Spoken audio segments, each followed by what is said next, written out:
What's going on, guys? Welcome back to the Justinhawksmith channel. In today's video, we're going to be doing a little bit more of the teardown on our 6.0 Powerstroke that we're rebuilding here on the YouTube channel. So if you haven't already, guys, get in there and click subscribe. All right, guys, so here is the 6.0 Powerstroke. We've got the steel wheels. If you watched part one, we've got the steel wheels back, and we got the tires taken off them. So huge shout out to Reds 25 Tire and Auto here in London, Kentucky.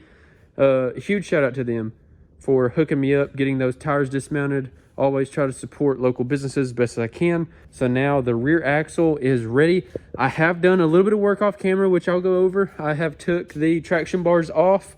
So the traction bars used to mount down here with a 1 1/8 inch socket. You can remove those. I've also got the amp steps down just so then you guys can see the cradle a little bit better, and it'll be a little bit easier to remove.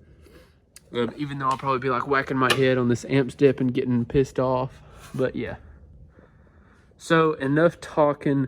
Let's get right into what we're going to be doing, which is kind of just going to be a little bit more talking. So I guess that didn't really make a whole lot of sense. But anyway, got the wheels on there.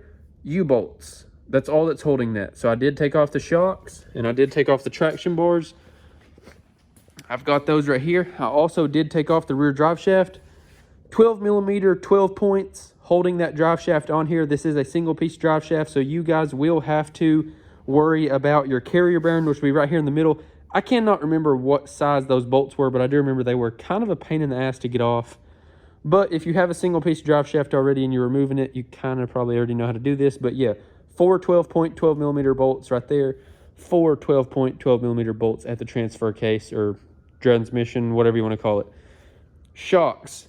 I think the factory ones, I know for a fact on the top, they're 21s, I think. They're either 21s, 18, or 19. It's been so long, and I think I have aftermarket nuts and bolts for that. I want to say that mine were 18s. Yours are probably going to be 18, 19, or 21. So just remember those three numbers. You should have all three of those sockets anyway if you're doing this kind of stuff.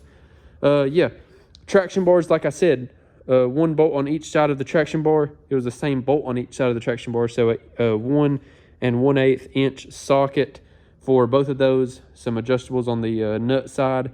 Drive those out. Good to go. Got the rear shocks off, drive shaft off, as I just said. So now we are going to go back here underneath the truck. We're going to put a jack right here on the actual pumpkin. Of course, put a microfiber down so you're not scratching up the powder coat. We're also going to put a jack on the front of the pumpkin. So right here where the drive shaft mounts on that yoke right there, we're going to be putting a jack in the front. So before we do that, we're also going to put the front steel wheels on, and we're going to lower that baby down all the way. So then we will be ready to disconnect those 4-link arms. The front axle will be ready to come out once the 4-link arms are disconnected. Back here, U-bolts, and then the rear axle will be ready to come out as well. So I need those jacks right there. So in order for me to get those jacks, I'm going to go ahead and put the steel wheels on the front axle. As soon as I get the steel wheels on the front axle, then it's go time, baby. We can lower that down onto like some jack stands or onto the wheels. Should still have enough clearance to pull the jacks out. And then also, guys, I want to talk about this right quick. I started up like a little Instagram page. It's called Rooster_Retros. And I'm just posting some of the stuff that I do on there.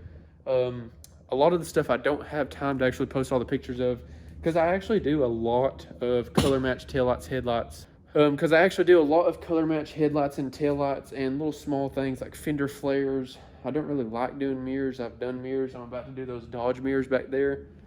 Some of the mirrors, like if they're aftermarket mirrors, I can't take them apart because like the glass and stuff breaks a lot easier, and sometimes they're actually bolted together. Like this right here.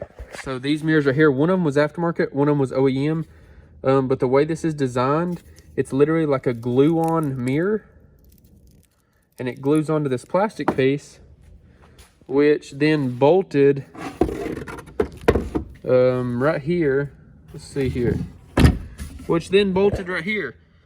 How am I supposed to get that mirror off if you literally have to pry the glass off with double-sided tape, take that Phillips head screw out? See, this Phillips head screw comes out, and that's what used to have this little bowl in it. So I just have to get a replacement one of these, and of course paint all this. But I wanted to disassemble them My boy Cash, actually, he made a YouTube video on this. I'll try to remember and link his YouTube channel down below. But he made a video on how to completely disassemble these Dodge mirrors. So huge shout out to my boy. And I've talked to him about, you know, smoothing, textured plastic, stuff like that. Trying to learn, you know, always remember, everybody starts as nobody, for one. And two, you can always learn more stuff, guys. Don't ever just be like, oh, I know how to do that. I know how to do that. Nobody does it better than me. I know how to do that. There's always someone better, and there's always going to be another way to do something. For example, whenever you put the taillights back together right here, some people don't paint these borders until they're back together. And I actually used to be one of those people. I started doing it this way. It's a lot easier. I only have to clean my paint gun once. So it does save you from mixing base coat again. So right there's a cup, a mixing stick, a cup, another cup for clear. So 2 cups, one for clear, one for base. Cleaning your gun after the base, cleaning your gun after the clear. It saves you a lot of time and sort of a lot of money, I guess. Cups and sticks are cheap, but anyway, saves you time, and time is money. So it saves you time by doing it this way. So this is how I do it now. While it's all apart, base coat everything. First, you know, sand and prep everything, adhesion promoter, primer, base coat, clear coat. Done, ready to go back together. So these are tuxedo black, and these are like a sterling gray color. Just have to peel the tape off the inside of those lenses, put the retro rubber around through here, heat it all up, smash it all together. Good to go, done, ship it out. Florida, and I don't remember where those are going. Enough talking about that. I'm gonna carry these other steel wheels inside, set up a little time lapse, put the steel wheels on the front, lower it down, get my jacks, go to the back. We're gonna start disconnecting the U-bolts, and we're gonna get this rear axle out of here in this video. And I don't know how I feel right now. We may get the front axle out too in this video. I don't know. But we're gonna get some work done, so that's all that we can do. That's all that you guys can ask of me. I guess you guys can ask more, but anyway, that's what we're gonna do, and that's what we're gonna hope to get done in this video, guys. I hope y'all enjoy it. I hope y'all are sitting back, relaxing, and watching me freaking struggle. So this stuff's heavy. This stuff's heavy, and I'm a little scrawny guy. I'm a little scrawny guy that a lot of people like to talk shit about, but it's okay, because we're just gonna keep going.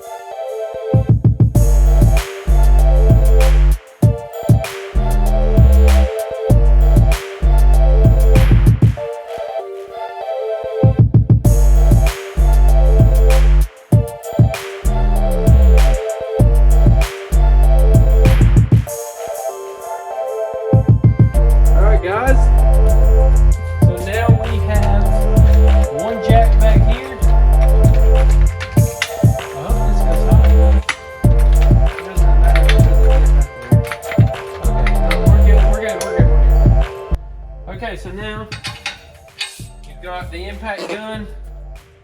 Oh, she's on 1. Hold on. Let me get a new battery. All right, so now, the only thing that's holding this up, since we have the shocks disconnected, we have this truck doesn't have sway bars, so the sway bars are technically disconnected. The front drive shaft is disconnected. The shocks, did I just say front drive shaft? The rear drive shaft is disconnected. The shocks are disconnected. The traction bars are disconnected. So literally the only thing that's holding this axle in here, we've got the brake lines and calipers disconnected, guys. Do not forget about those. Even though if you're lifting your truck, you'll probably buy new ones, but why destroy them? Anyway, so yes, brake lines. There's like an ABS line. If you have emergency brakes, then disconnect your emergency brake cable. And then that ABS line that you see, it looks really stretched out, but it's actually just hanging there. It's not even hooked up. So now we can start disassembling the U-bolts. Whenever we disassemble the U-bolts, which are these big freaking 2.5 foot long, 200 foot U-bolts right here with the 25-inch lift block, then this side will be ready to come apart. We can now slide this big U-bolt out. I don't even know if y'all can see that, but here's the U-bolt.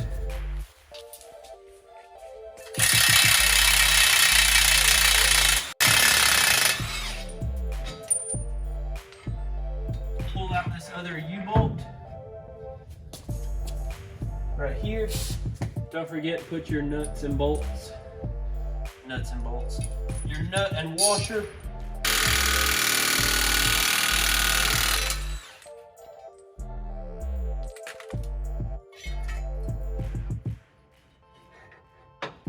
now the rear U-bolts, and then this axle will be 100% disconnected, ready to be lowered down onto the steel wheels and roll it out of here.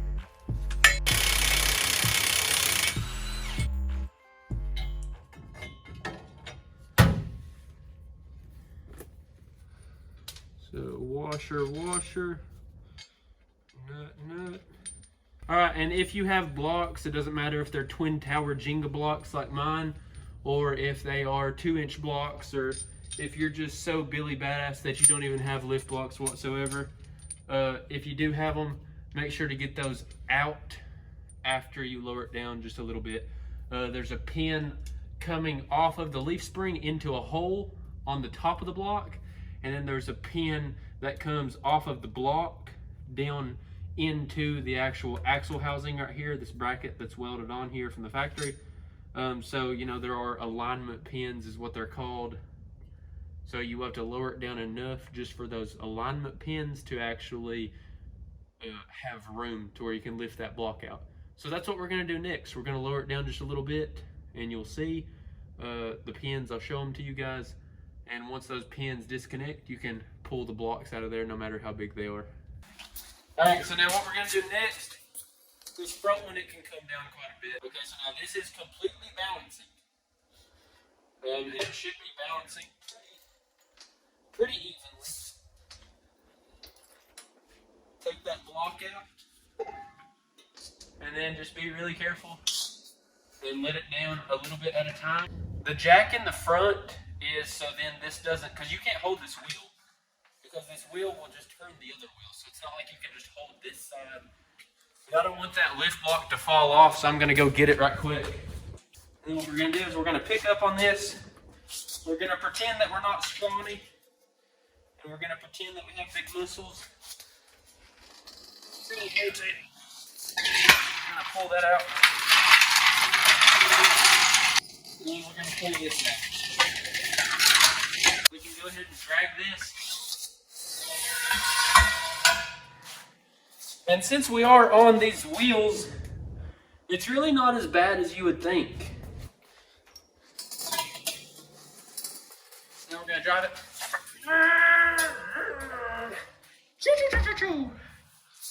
Stopped over here. Do a little boosted launch. Alright. The rear axle is out. Alright guys, so we've got, look at that, there's still water coming out of that thing. Okay, I think it's done draining. Look at that, all of that water, all of this water. That is so weird. I mean, I don't guess it can rust, I don't know. I know I filled that hole with like grease and shit before I put it back together. But anyway, so we've got the twin tower blocks out. We've got the rear axle out. And now we are ready to disconnect those 4-link arms. And then we will have the front axle out as well. In the rear, very, very simple. I'm trying to remember, I think it's a 15th, 16th. But you've got a bolt back here. You've got a bolt right there. And a bolt right there. And after you get those 2 bolts out, your leaf spring comes completely out. I'll probably just time lapse that. Up here, same thing. We've got those 3/4 bolts. 1, 2, 1, 2. And then the front is ready to come out. I'm leaving the steering stabilizers on. I'm leaving the axle truss on, the tie rod bar, leaving all that stuff on. So it'll be heavy. I'm not gonna lie about that. That thing's gonna be heavy. But it'll be just a lot easier, less work for me, less work for the shop that's installing this kit. That would be a big old truck. Speaking of big old truck, I guess we need to go ahead and talk about what coilovers we're doing. I'm not sure on the travel. That'll be picked by the company. But we are doing King coilovers, so that is a little bitty hint on what is to come for the truck. We're doing King coilovers on the truck. So we'll have King coilovers on the truck, King dual steering stabilizer shocks, King piggyback reservoir shocks in the rear, and it will have the PMF fabricated buckets again. So these are the fabricated HD buckets. It'll just have the normal fabricated buckets. so they won't be the HD buckets, which allow you to run like a longer travel shock, which is why I done them on the bigger truck, because, you know, big truck, long travel, you want to have more travel, make it more useful, flex more, all that. Because, you know, I was definitely flexing this baby out. All right, I think I'm going to set up a time lapse. And should I remove the leaf spring, or I should probably get the front axle out, even though I don't really want to. I'm going to set up a time lapse and either pull the leaf springs or take the front axle out. And after that, I'm calling it quits. I've worked all day long today painting, and been working on these rock lights on this truck, which I will have a video on that as well. Been filming some for this today. This is Braden's truck, the kid that's in a wheelchair. He has cerebral palsy. We built him the headlights here on the YouTube channel and went and installed those and all that. So if you haven't seen that video, it might be popping up on the screen. I don't know if I can figure out how to do that or not, but it's on my channel. And he is actually doing 14 of the brightest rock lights on the market. These are completely plug and play, unlike JW Montoya's bullshit that he was arguing with me about on TikTok.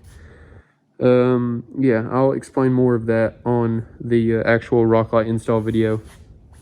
But JW Montoya licked these balls. All right, so I'm gonna set up a time lapse and take this apart some more. I'll see you all here in just a second.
Okay, I had to get my breath there for a second. We've got both of the axles out now.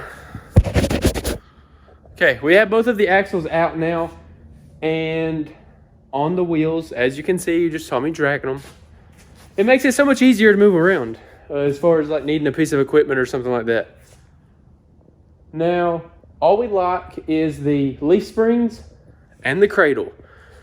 All bolt on, 4 bolts, take both of the leaf springs off, so 4 bolts there. And then I want to say, I think there's 5 bolts holding the cradle on. 5 plus 5. I think there's 10 bolts that hold each cradle on. Let's go check that out.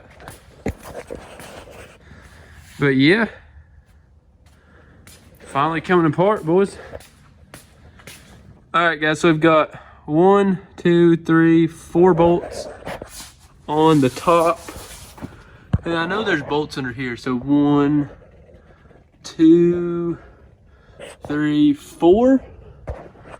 4 and 4, so 8 bolts maybe. I think there's 8 bolts there that hold all of this on. This side is quite a pain because of the gas tank. But other than that, we're good to go. I can't wait to actually tear out all of that hideous wiring. See, this is what I was saying. This is why I wanted to rebuild my truck, guys, because stuff like that is not acceptable.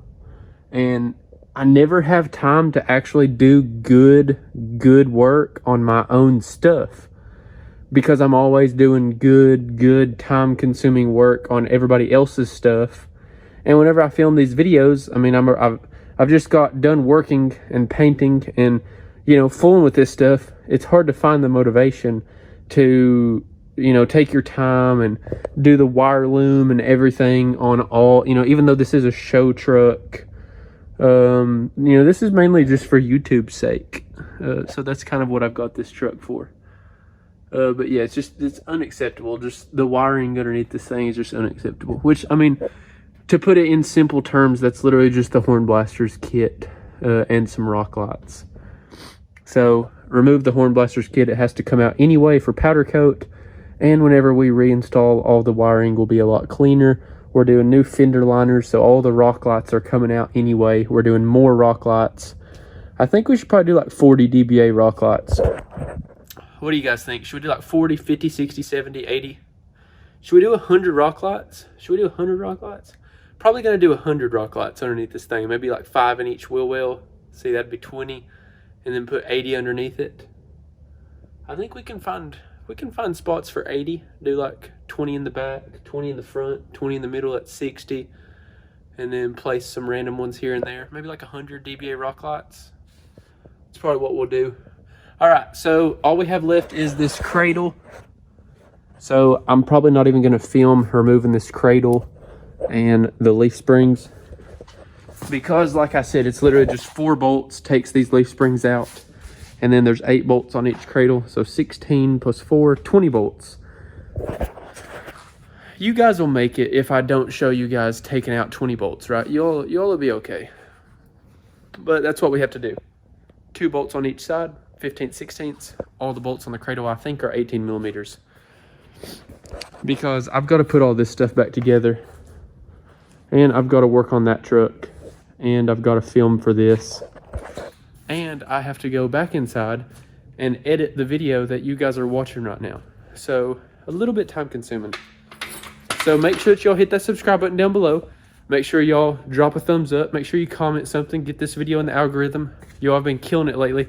We've been getting over 1,000 views on every single video, no matter what it is, pretty much. So I really, really appreciate each and every one of y'all. We already smashed that 10K subscribers. Merch should be here tomorrow, so the merch site will be going up here soon, and you'll be able to purchase that. I'll know an exact date in the next video.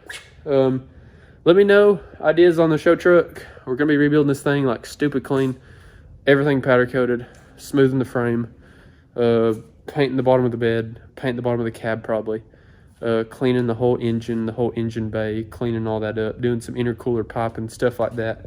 We're going to be doing a lot of small, intricate detail stuff to this truck. Every single bolt will have a bolt cover on it. Horn blasters kit will be getting powder coated. We're going to be doing a bigger horn blasters kit as well, so the horns will be even louder. I think we're keeping the hood stack. I'm pretty sure I've decided on that. We may change it later down the road, of course. That can always change. But for the first phase and the first build, well, I guess technically it's like the 20th phase of this truck, because I've had a leveling kit, an 8.5-inch lift, a 12-inch lift, a 10-inch lift, a 4-inch lift, a 6-inch lift, a 7-inch lift, the 20-inch lift, and now the new lift is you'll find out in the next video, guys, king coilovers, though. Keep that in mind. Just keep that in mind. All right, always remember, everybody starts out as nobody, and I'll see you in the next one. Peace.